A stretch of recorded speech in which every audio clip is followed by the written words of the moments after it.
우리 옆사람 한번 인사하겠습니다. 오늘도 환영합니다. 한번 인사하겠습니다. 안녕합니다.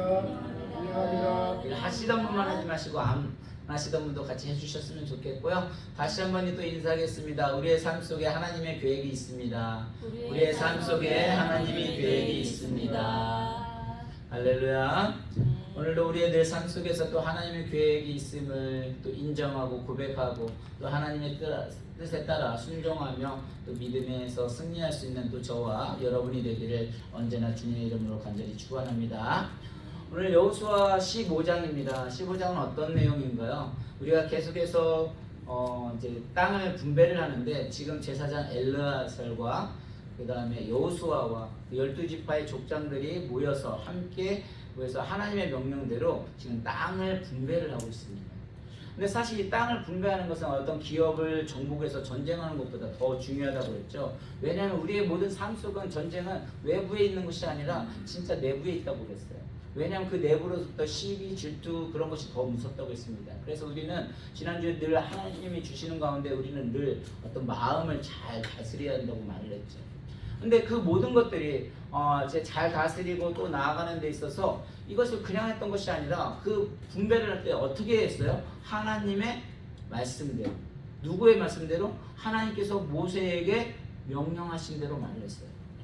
지금은 시대가 여호수아 시대인데 왜 하나님께서 모세에 명령하신 대로 해요? 그것은 이미 창세 전부터 하나님께서 사실 출애굽을 하기 전부터 하나님께서 모세에게 다 명령을 하셨어요. 다시 말해서 그 모세에게 명령한 대로 이루어진다는 것은 하나님의 계획 속에서 이 일들이 이루어지고 있다는 거예요. 그래서 우리는 그 삶 속에서 하나님의 계획 속에 순종하며 또 나아갈 때 하나님의 방법으로 그 일들을 진행을 한다고 했습니다. 그런데 이런 것이요, 우리가 진짜 신앙생활에서 이 말씀을 준비하면서 정말 우리 성도님들에게 이게 들릴까 제가 고민을 해봤거든요. 왜냐하면 이 역사를 공부한다고 해서 그건 이스라엘 역사지 이렇게 받아들이면 이게 내 삶 속에 와닿질 않아요. 오늘도 예배당에 와서 이게 그냥 내가 가다가 그냥 보다가 들린 거지 이렇게 하면 하나님 말씀이 다가오지 않거든요. 우리가 아까 예수님 사랑합니다, 사랑합니다, 나의 예수님 그렇게 고백을 했던 것처럼 이 하나님이 나의 삶 속에 있다고 고백을 하고 느끼고 할 때 이 이스라엘의 역사가 그냥 끝나는 것이 아니라 하나님의 계획 속에서 움직이고 있구나. 진짜 그것이 다가와야 이 말씀이 들려요. 그런데 이 말씀이 들리지 않으면 정말 이 자리에 앉아 있어도 정말 말씀을 준비했어도 하나님 깨닫지 않고 내 회복이 되지 않으면 그냥 앉아 있다가는 그 시간들 그냥 사단이 막 우는 사자를 언제든지 삼킬자를 지켜보는 것과 같거든요. 그래서 하나님의 말씀대로 이 땅 분배가 이루어진다고 할 때 오늘 어느 지파가 이제 가장 먼저 이루어지는가? 이제 오늘 15장부터 또 시작이 되어져요. 그래서 15장 1절을 같이 한번 읽어보도록 하겠습니다. 시작! 또 유다 자손의 지파가 그들의 가족대로 제비 뽑은 땅의 남쪽으로는 에돔 경계에 이르고 또 남쪽 끝은 신 광야까지라. 그러니까 이제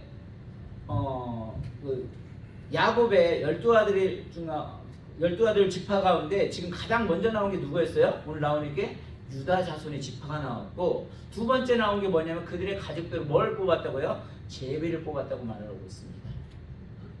그러니까 이게 제비를 뽑았다는 건 뭐예요? 이게 나의 뜻으로 나의 어떤 욕심으로 경계를 하지 않고 하나님이 모세에게 주신 말씀대로, 다시 말해서 이 제비를 뽑는다는 건 어떤 고백이 들어있는 거예요? 우리 인간의 생각으로 그걸 나눠가는 것이 아니라 하나님이 우리를 너무도 잘 아시니까 그 제비를 뽑을 때 하나님이 말씀하신 대로 우리는 거기에 따르겠다는 어떤 신뢰가 포함이 되어져 있는 거예요.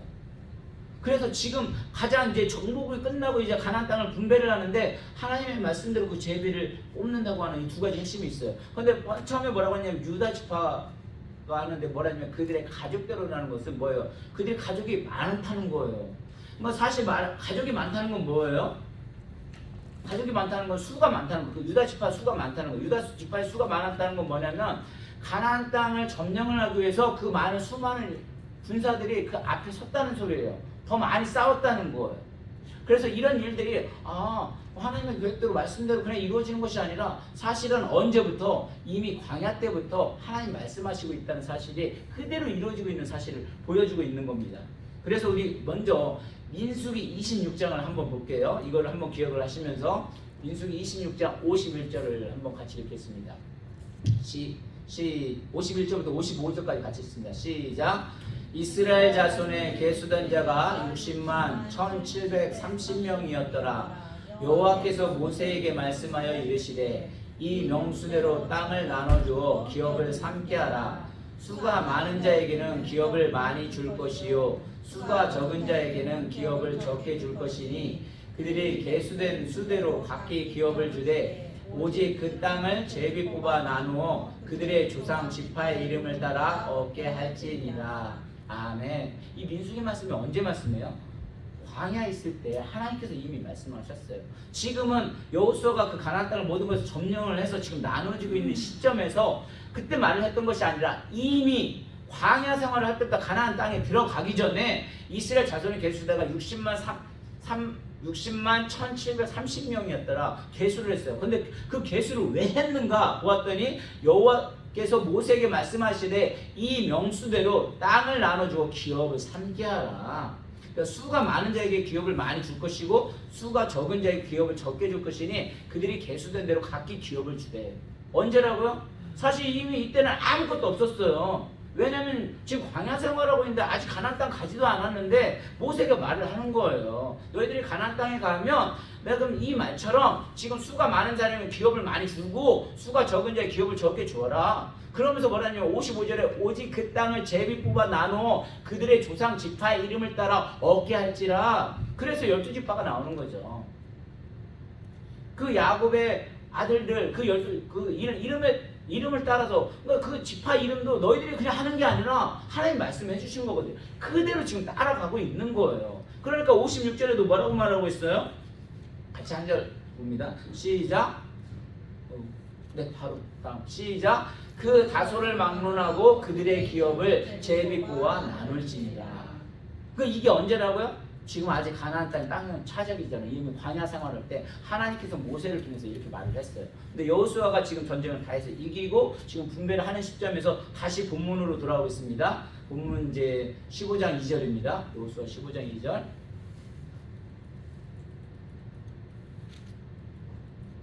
앞으로 아니 뒤로 가야죠. 밑으로 내리셔야 돼요. 밑으로 내리면 있어요. 아까 설교 아까 그 다음 장이 있어요. 다음 장. 이거는 설교 본문이고, 예, 거기서 하나 더 두 번 더 내리고 이제 그 다음에 있어요. 자, 우리 15장 2절부터 한번 4절까지 읽습니다. 시작. 또 그들의 남쪽 경계는 여매의 끝, 곧 남향의 해만에서부터 아그람 및 비탈 남쪽으로 지나 신에 이르고 가데스 바다의 남쪽으로 올라가서 헤스론을 지나며 아달로 올라가서 돌이켜 갈가에 이르고 거기서 아스몬에 이르러 애굽 시내로 나아가 바다에 이르러 경계의 끝이 되나니 이것이 너의 남쪽 경계가 되리라. 아멘. 지금 유다 지파에게 이렇게 땅을 주고 있는데 이 지명들이 보니까 사실 우리들이 어때요? 다 알지 잘 못하는 단어들이지. 이게 왜냐면 다 옛 지명으로 쓰여진 거거든요. 그래서 우리가 예전에도 지도로 해서 공부를 같이 많이 했었는데 제가 지도를 그려왔어요. 이 지도는 뭐 인터넷 찾아보면 많이 나오거든요. 여기에 보면 자 지금 12지파에게 이제 땅을 가나안 땅을 나눠주는데 뭐라고 했냐면 지금 유다 지파 여기가 보여요? 글씨 혹시 보이세요? 이 유다 지파의 지금 핵심인 여기에 예루살렘이라는 곳이 있어요. 예루살렘이라는 곳. 예루살렘은 어디예요? 본 유다의 가장 핵심적인 예루살렘이에요. 여기 다 나오지 않지만 이 예루살렘 바로 밑에 또 뭐가 있어요? 베들레헴이라는 곳이 있어요. 베들레헴은 뭐예요? 예수님이 태어나신 유다 땅 베들레헴, 예루살렘 베들레헴 그러잖아요. 그리고 또 헤브론이 있어요. 자, 예루살렘, 베들레헴, 헤브론, 그리고 제가 이거는 이게 표를 그렸는데 여기가 어디냐면 블레셋이라는 곳이에요. 블레셋. 그러니까 지금 이 하나님께서 지금 12지파에게 땅을 나눠줬는데 이 유다에게 가장 핵심이 주는 땅을 지금 나눠주고 있어요. 근데 왜 이렇게 나누어졌을까? 사실 아까 말씀대로 가장 중요한 예루살렘, 그 다음에 여기에 베들레헴 그리고 헤브론에 있다고 했는데 왜 그럴까? 오늘 우리가 여기서 이제 보자는 거죠. 자, 그러면 아까 말씀드린 대로 여기에 이게 어디라고 했어요? 여기가 여기 동그라미 쳐놓은데 이게 짜져보니까 블레셋이라고 하는데 이 블레셋은 어떤 곳이에요? 이 블레셋이라는 것은 세멜라 지역인데 여기에서 우리가 지난번에 여호수아가 그 아일론 골짜기가 해와 달 멈췄던 이야기 기억나시죠? 다 여기에서 일어나고 그다음에 골리앗이 다윗과 싸울 때 아골 골짜기 있죠? 다 여기에 있는 거예요. 그러니까 어떻게 보면 이스라엘 역사는 사실 어디 보면 여기 다 핵심적인 땅들이 여기에 들어있는 거예요. 왜냐하면 예루살렘도 예수님이 다 어디 지파요? 유다 지파고 예수님 베들레헴에서 태어나시잖아요. 그런데 왜 그러면 이 수많은 전쟁을 사실 유다만 한 것이 아니라 그 가나안 땅 가서는 다 누구나 전쟁을 같이 했어요. 다 수고를 같이 했어요. 그런데 아니 왜 유다에게만 이렇게 주느냐 자기 주장을 할 수도 있는데 그렇게 말하지 않았어요. 왜? 하나님께서 이미 창세 전부터 이미 다 말씀을 하고 계셨거든요. 그래서 왜 이렇게 되는지 한번 보자는 거예요. 원래 우리 창세기를 한번 볼까요? 창세기 9장부터 창세기 49장부터 한번 보겠습니다. 49장 8절에서 10절까지 한번 보겠습니다. 시작. 유다야 너는 내 형제의 찬송이 될지라 내 손이 내 원수의 목을 잡을 것이요 내 아버지의 아들들이 내 앞에 절하리로다. 유다는 사자 새끼로다. 내 아들아 너는 움킨 것을 찢고 올라갔도다. 그가 엎드리고 웅크림이 수사자 같고 암사자 같으니 누가 그를 범할 수 있으랴. 그가 유다를 떠나지 아니하며 통치자의 지팡이가 그 발 사이에서 떠나지 아니하기를 실로가 오시기까지 이르르니 그에게 모든 백성이 복종하리로다. 아멘. 아까 가나안 땅을 분배를 할 때도 그냥 여호수아가 마음대로 했던 것이 아니라 하나님께서 모세에게 명령하신 대로 그 말씀대로 제비를 뽑아서 그 땅을 배분해주고 있었죠.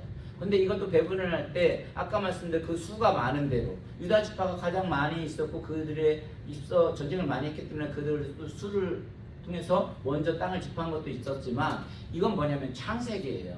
창세기는 뭐냐면 이제 야곱이 12아들을 축복을 해주면 죽기 전에 축복해줬던 그런 내용이기도 해요. 근데 원래 그 야곱의 장자가 원래 누구예요? 르우벤이거든요. 근데 르우벤은 장자의 권한을 잃게 됐어요. 왜 권한을 잃었죠? 서모인 비라와 동침하는 강간을 통해서 그 장자권을 잃어버리게 됐어요. 그리고 둘째가 누구였어요? 둘째가 시몬과 레이였었어요. 근데 레이문과 시몬이 왜 장자권을 잃어버리게 됐어요? 동생인 디나가 강간을 당하게 되자 거기에 활분을 해서 모든 사람들을 다 죽여버리잖아요. 사람들을 죽이잖아요. 그래서 그때 그 격분함으로 말미암아 그때 장자권을 또 잃어버리게 된 거예요. 그리고 네 번째는 누구예요? 유다가 이제 그 장자권을 계승을 받아서 이렇게 시작이 되는 거예요. 근데 이런 것들이 아까 말씀대로 지금의 시대의 역사에 일어나던 것이 아니라 이미 창세기 때부터 하나님이 뭐예요? 다 계획한 대로 그렇게 말하고 있는 거예요. 그래서 여기서 뭐라 했냐면 유다야 내 형제의 찬송이 될지라 해서 유다라는 것은 뜻이 뭐예요? 찬송이라는 뜻이에요. 찬송. 근데 내 형제의 찬송 그냥 찬송이 아니라 내 형제의 찬송이 된대요.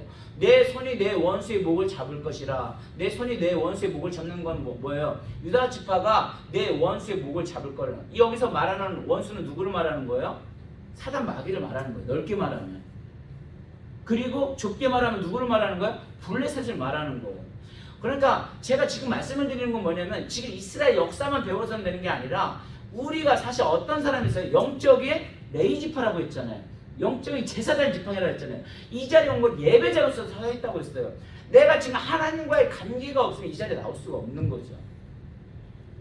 쉽게 얘기해서 우리가 영적인 레이지파들은 여기서도 마찬가지예요. 지금 내 손이 내 원수의 목을 잡아. 이 블레셋, 어떻게 보면 하나님 목사님들을 설교를 할 때 보면 이 블레셋은 늘 마귀 사단으로 공격을 한다고 얘기를 하잖아요. 적용을 해서. 사실 넓게는 그런 것이고 좁게는 뭐예요? 블레셋을 말하고 있는 거예요. 내 아버지 아들들이 내 앞에 절하리로다. 다른 지파들이 뭐예요? 그 유다에게 다 뭐예요? 절한다.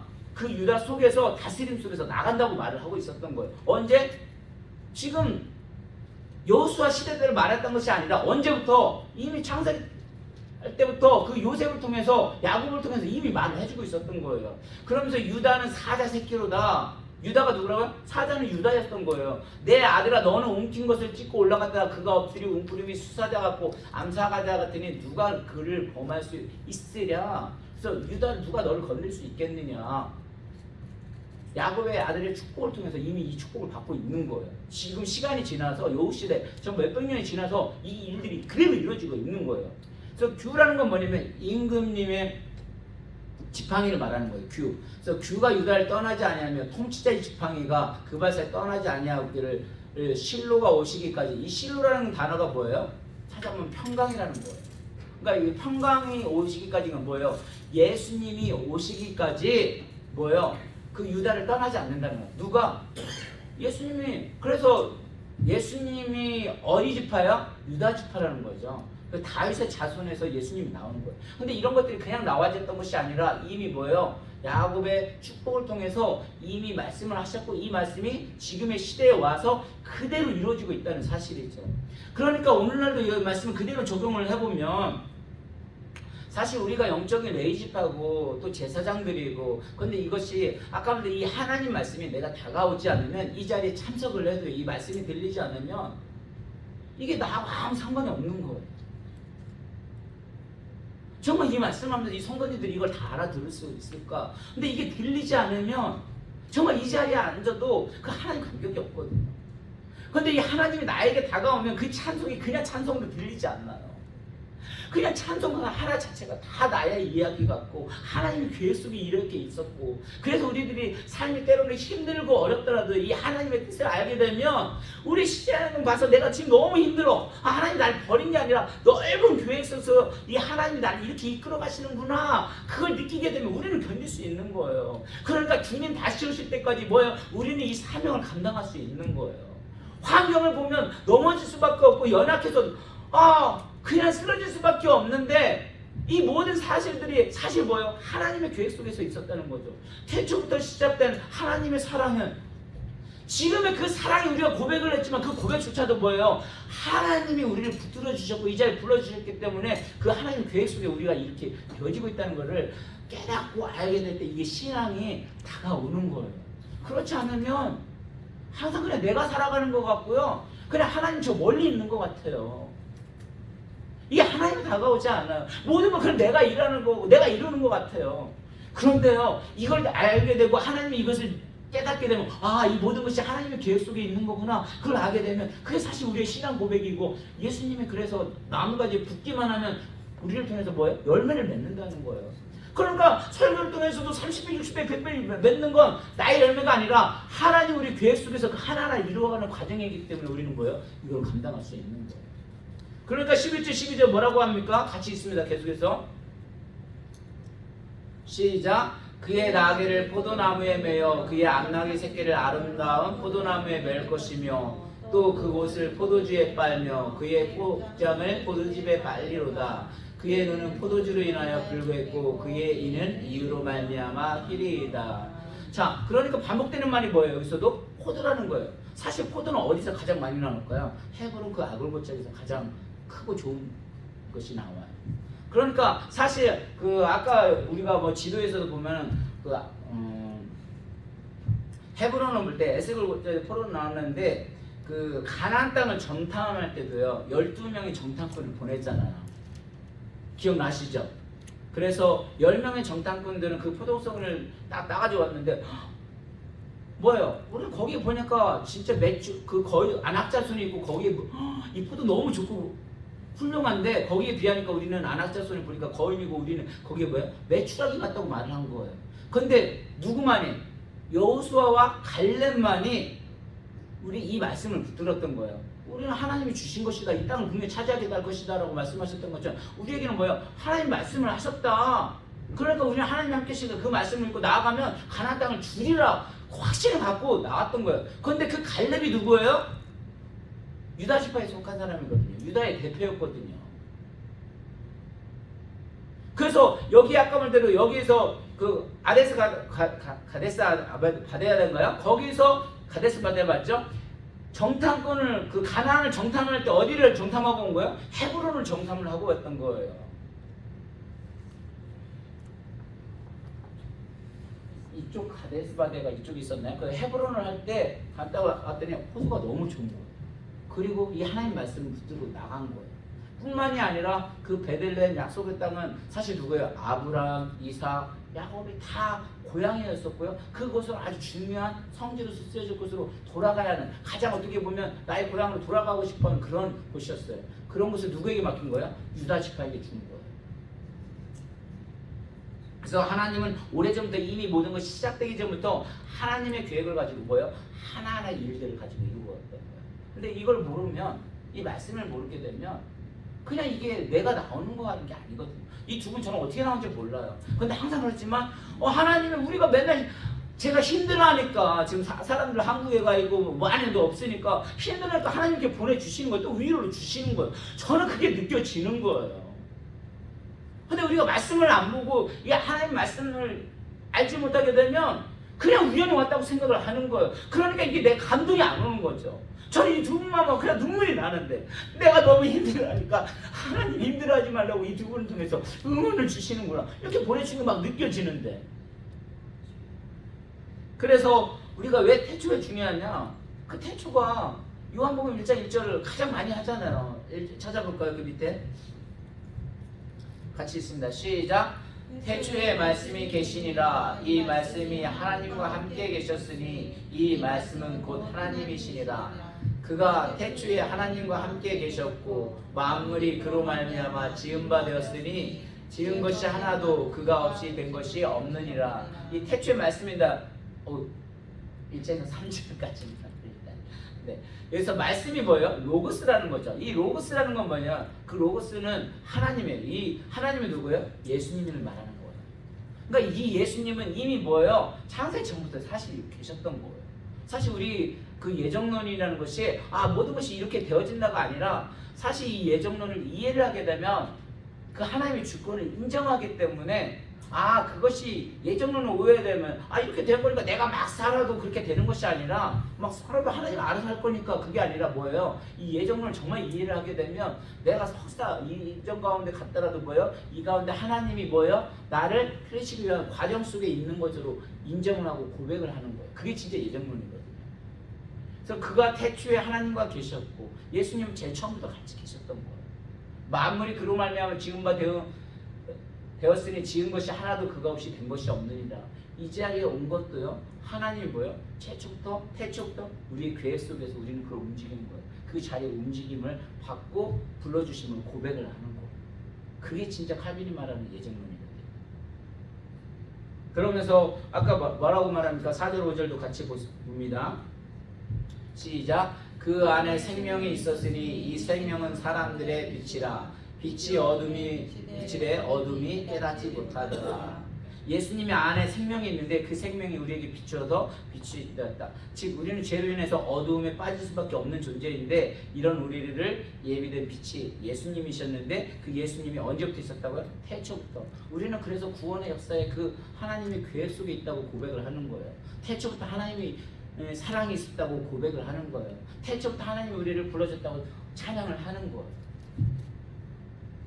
이거 아까도 말씀드린 이거는 이스라엘 역사가 아니라 뭐야? 어찌어찌 분배하고 그 역사는 나하고는 관계없는 게 아니라 하나님 말씀 자체는 뭐예요? 다 나하고 관련이 있는 거예요. 그러니까 내가 삶 속에서 혹시 여러분 힘들어가지고 왜 이런 일이 발생하지? 너무 어려가지고 정말 못할 것 같다고 생각하십니까? 근데 그 어려움 속에서도 하나님이 여러분을 지켜보고 함께 이겨내시길 원하고 있다는 거예요. 왜요? 우리는 영적인 이스라엘에 있잖아요. 유다지파잖아요. 제사장이잖아요. 레위지파잖아요.